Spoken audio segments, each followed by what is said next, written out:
অর্জুননগর উত্তপ্ত, তৃণমূলের মিছিলে ঢিল ছোড়ার ঘটনাকে ঘিরে পরিস্থিতি উত্তপ্ত হয়ে ওঠে বলে অভিযোগ।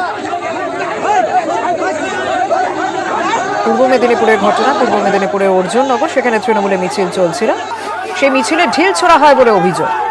পরিস্থিতি এরপরেই উত্তপ্ত হয়ে ওঠে।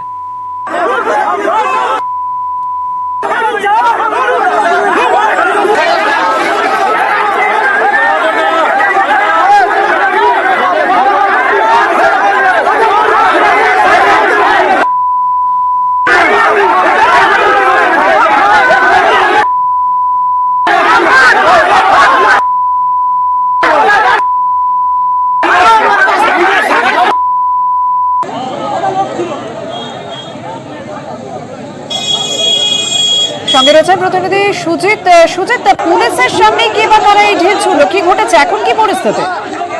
দেখো, শুধু ঢিল ছোড়া নয়, একই সঙ্গে হামলা চালানো হয়েছে এবং তৃণমূলের কর্মী সমর্থকরা যখন বাইক মিছিল করে যাচ্ছিলেন সেই সময় বড়জ এলাকাতে তাদের উপর চড়াও হয় এবং বিজেপি আশ্রিত দুষ্কৃতীরা তাদের মারধর করে গাড়ি ভাঙচুর করেছে 10-15টি মোটরসাইকেল, এমন অভিযোগ আসছে। এবং যে অভিযোগ ক্ষিপ্ত হয়ে ওঠেন তৃণমূল কর্মী সমর্থকরা, তারা পুলিশের বিরুদ্ধে অভিযোগ আঙুল তুলছেন, কারণ পুলিশের সামনেই এ ধরনের ঘটনা ঘটেছে এবং তাদের সামনেই বিজেপির কর্মী সমর্থকরা এই ঘটনা ঘটিয়েছে দাবি করে পুলিশকে একেবারে পঞ্চায়েত অফিসে আটকে রেখে বিক্ষোভ দেখাচ্ছেন। এক্সক্লুসিভলি যে ছবি নিউজ 18 বাংলায় দেখাচ্ছি শর্মিষ্ঠা, সেখানেই দেখতে পারবে যে একেবারে উত্তপ্ত পরিবেশ। স্থানীয় বিধায়ক তৃণমূলের এবং জেলা পরিষদের সভাধিপতিরা ছিলেন, কিন্তু তার বা মিছিল তার সামনেই এ ধরনের ঘটনা। বিজেপি যদিও অভিযোগ অস্বীকার করেছে, কিন্তু গোটা ঘটনায় উত্তপ্ত হয়ে উঠেছে ভূপতিনগর থানার এই অর্জুননগর এলাকা।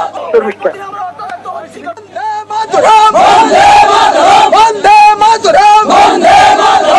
দালালি করছে বড় ওকে ছাড়ছি না, ছাড়বো না। কংগ্রেস জিন্দাবাদ, জিন্দাবাদ, জিন্দাবাদ, জিন্দাবাদ, জিন্দাবাদ, জিন্দাবাদ, জিন্দাবাদ।